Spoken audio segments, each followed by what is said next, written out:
Hi, I'm Jim Rosenthal here with Eye on Art for our second installment. Hi, I'm Carla Santia, and this afternoon we're going to be visiting with Heidi Coutu in her studio at the Indian Orchard Mills. I think this is going to be a very exciting segment. What do you think, Jim?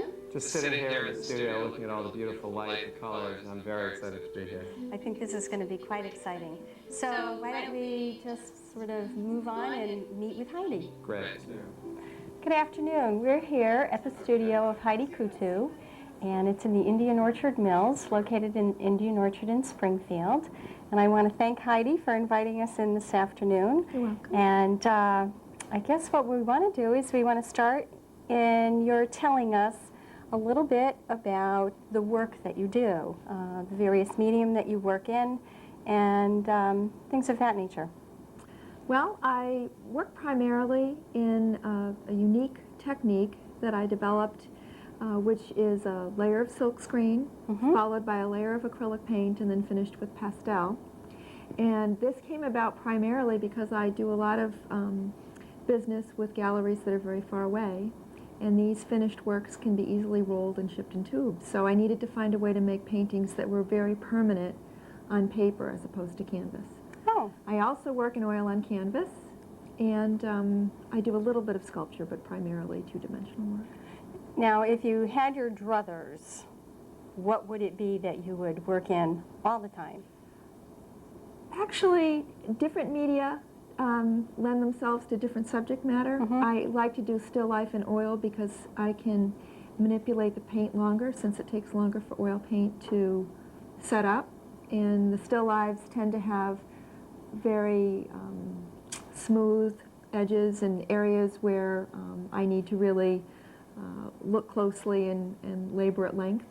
Whereas the subject matter with the works on paper tend to be more gestural, and just having one opportunity to make the stroke just right ends up adding a bit of crispness and beauty to those pieces. So for landscapes and florals and any type of subject that requires more spontaneity, I prefer the works on paper.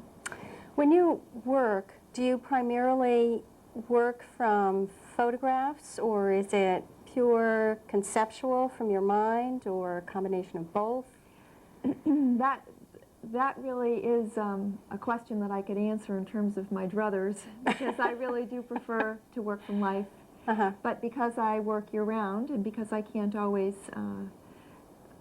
travel and vacation in places long enough to set up shop and paint there, and because of inclement weather in the wintertime, I do have to paint from photos. So I do a combination of both. Now, do you ever go out and paint on location? And when you do something like that, are you working with oils? And if not, what are you working with? Because I know when you go on location, the objective is to try and complete a piece, so that everything that's before you ends up on your canvas. So what kind of problems arise from that, and then how do you deal with them? Working in oil on canvas is what I usually do, and it is, especially for someone like me who isn't the neatest painter, I tend to come back with the car and myself covered, but working outside just lends itself to oil. So I bring along a whole setup that enables me to paint, and then clean as much of myself and my materials up as I can afterwards. Sounds like a fun time, though. Yes. If you're out there. Let me digress a little bit, because I want to ask you about how you got involved in art. Was it something that you were born with and you knew it was going to happen, or was it something that sort of evolved? Well, my father was an artist, and he had studied at the Art Students League and lived in Greenwich Village in the late 30s and early 40s before he met my mother. And he studied with an artist named Ernest Feeney, who was a very prominent teacher and a participant of the Ashcan School. My dad unfortunately found that he couldn't make a living once he got married at painting full time, so he ended up doing architectural rendering. But I grew up around art. He continued to paint and exhibit at home, and he continued to teach. So I grew up in sort of a bohemian household, and art was always part of my life.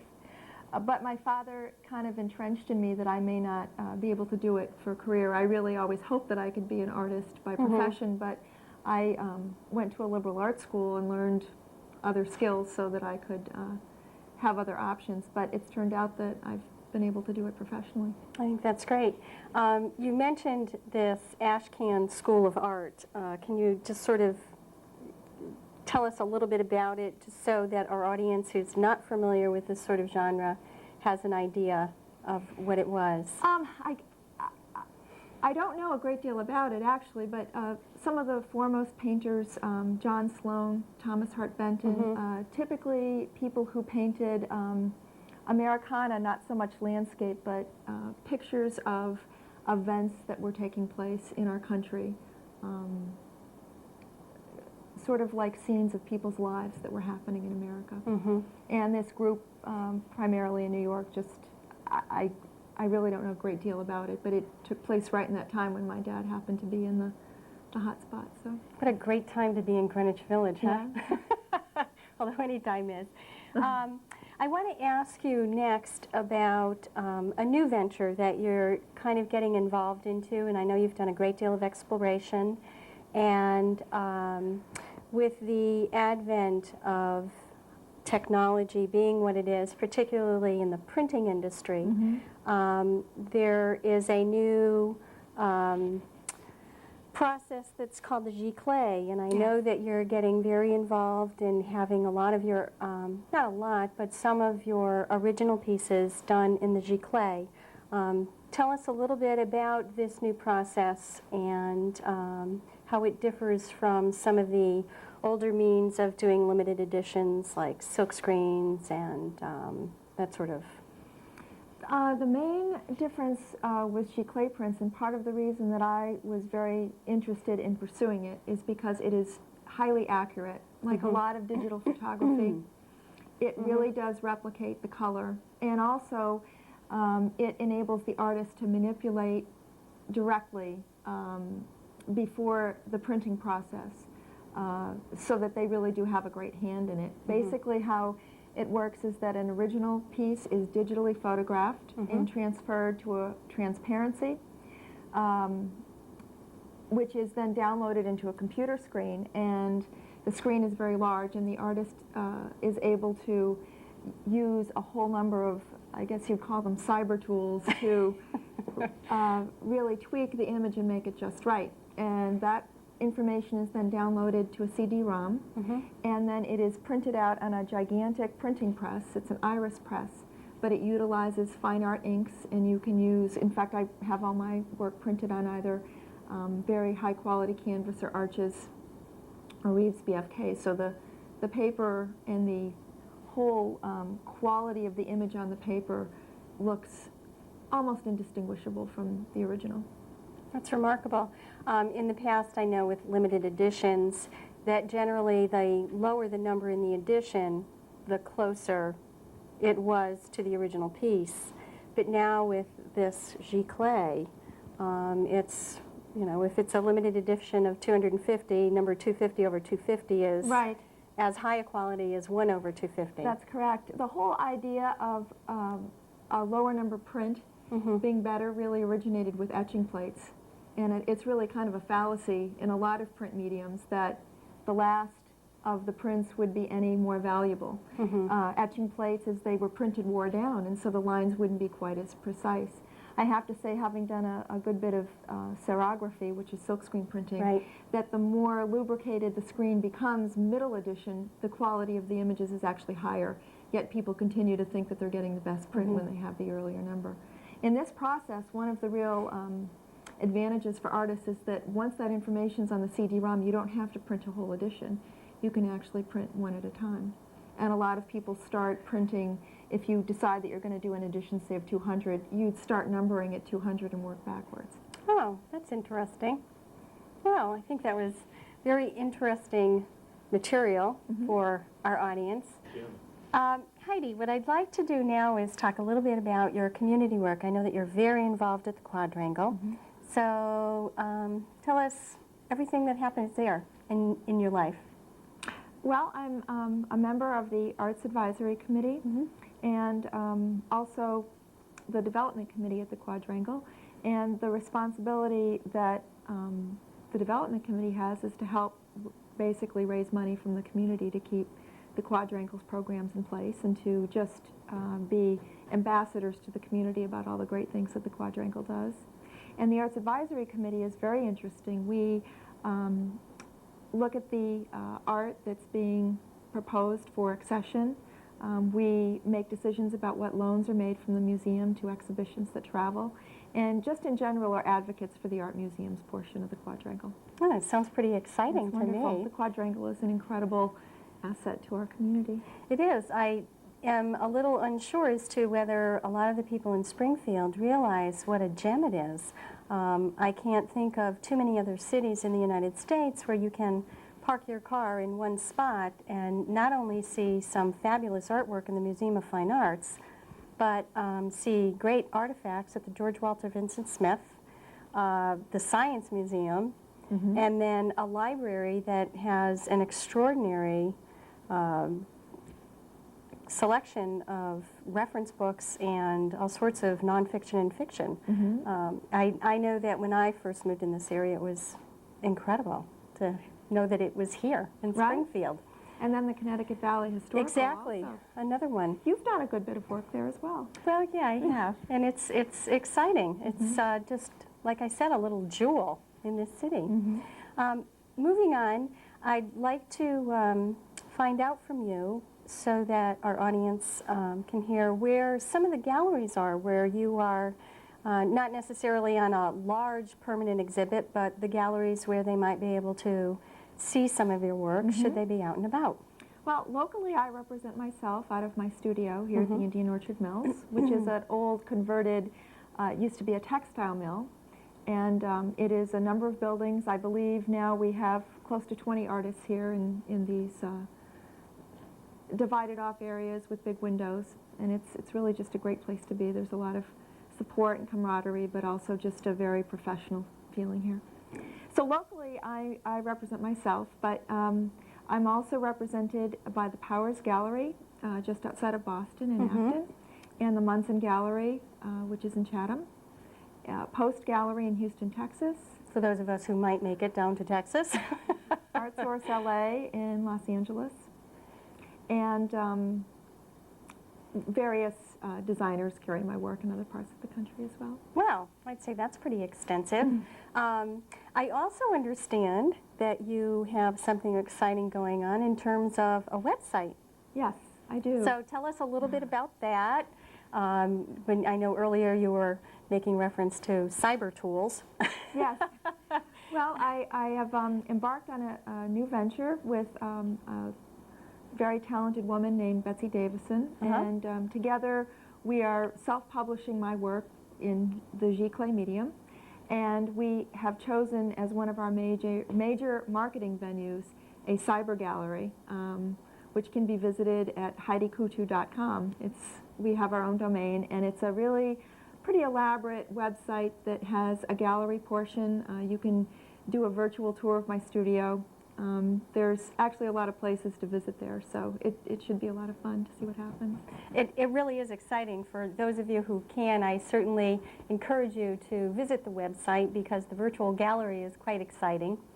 For those of you who are less fortunate and can't travel to Houston or Los Angeles to see Heidi's work, you should know that Heidi does have extensive numbers in the Bay State Medical Center collection, of which several of them are in public spaces.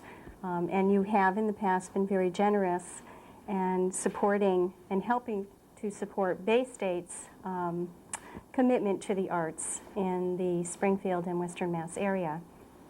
For those of you who are interested in learning more about the Indian Orchard Mills, you can contact the management office.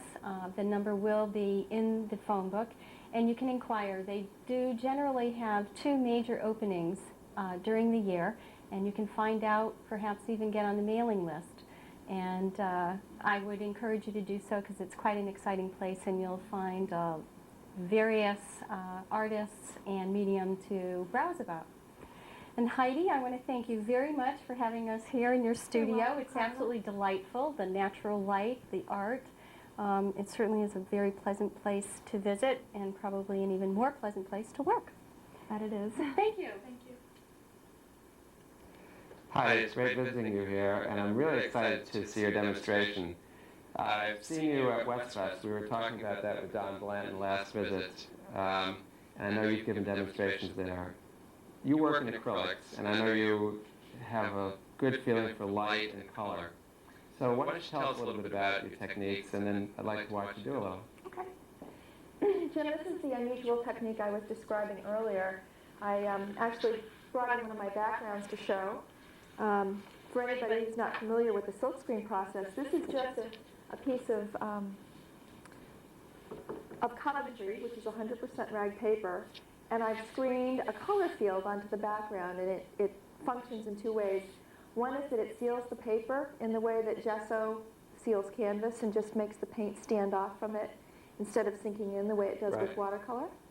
And the other thing is it gets rid of the white on the paper, so I'm not starting with pure white, and it gives me more room to create light in my paintings.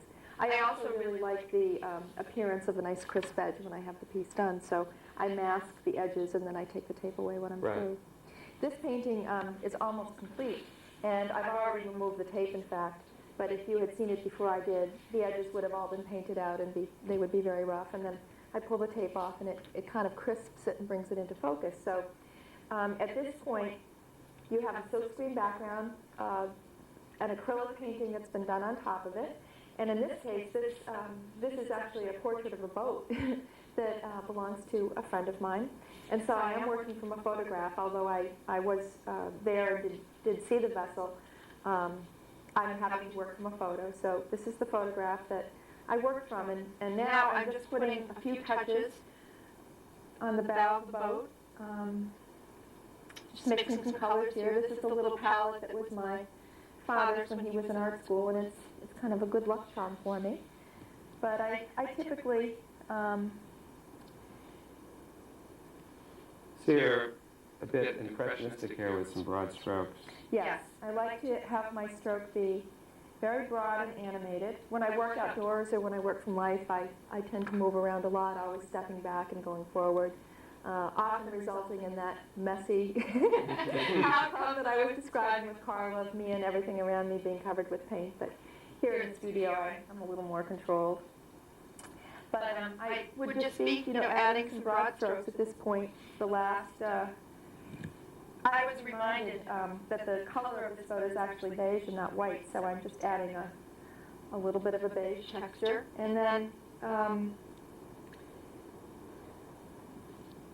coming back in with a few shadows in the end.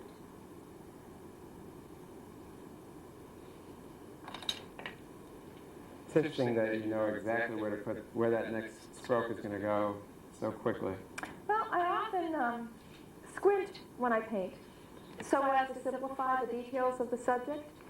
If you squint, it not only reduces the color and you see things more in terms of their values, but it also allows you to cut through the complexity of a subject and really just see it in its most basic. See the basic shapes. Yeah.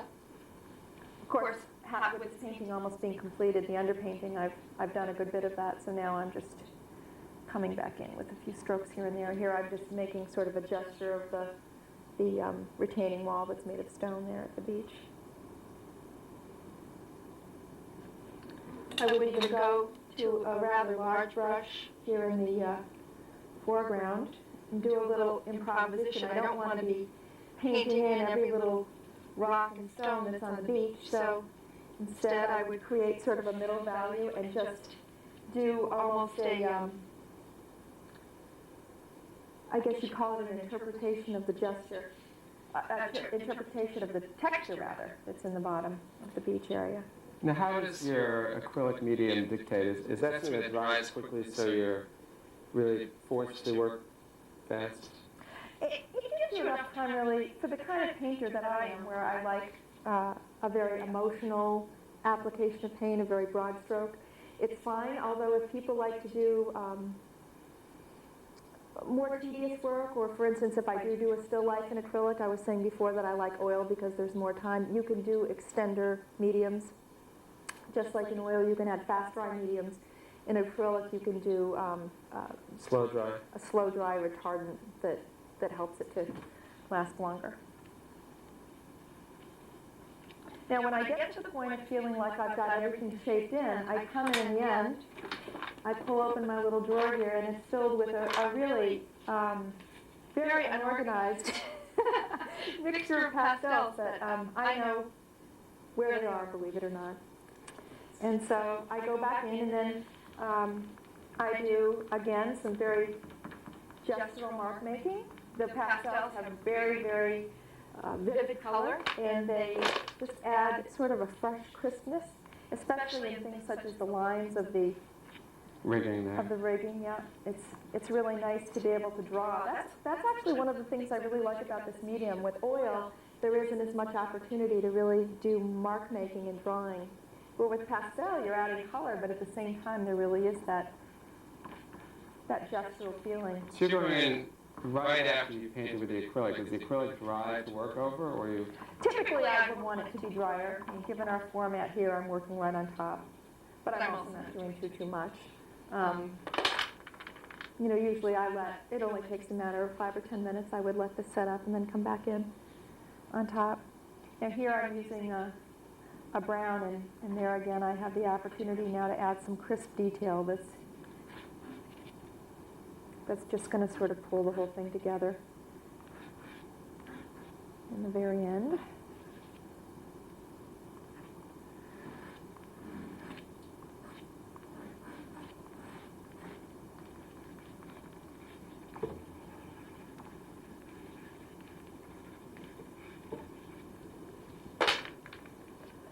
That really adds highlight immediately when you put that on. Yep. And finally, because as I was saying before, a lot of my works are shipped, the very final step is to just put a layer of fixative on. And normally there would be more involved here with the pastel layer. Fortunately, this is workable fixative, so after I've had a chance to live with it a little bit, I can go back and add a little bit more. Oh, that's great. Well, thank you for sharing that with us, Heidi. You're welcome, Jim. It's been a pleasure visiting you today. Thank you. Carla, this has been a great visit with Heidi in her studio here in Indian Orchard Mills. Oh, I couldn't agree with you more. I think it's been very exciting. I mean, we've been to Greenwich Village in the 30s, and then into cyberspace. We've spanned the century, I guess, but the story about her dad was really fascinating. I have to agree. It really was interesting. And also, as far as cyberspace, that's a whole new medium. I logged on to Heidi's site the other night, and it's really neat to go in there and see this space. And of course, now to come here and visit in person just brings it into perspective. Yeah, she is really quite a talented artist, and we should be very thankful that she, amongst others, are here in the Valley, and that we have this opportunity to be able to visit with them.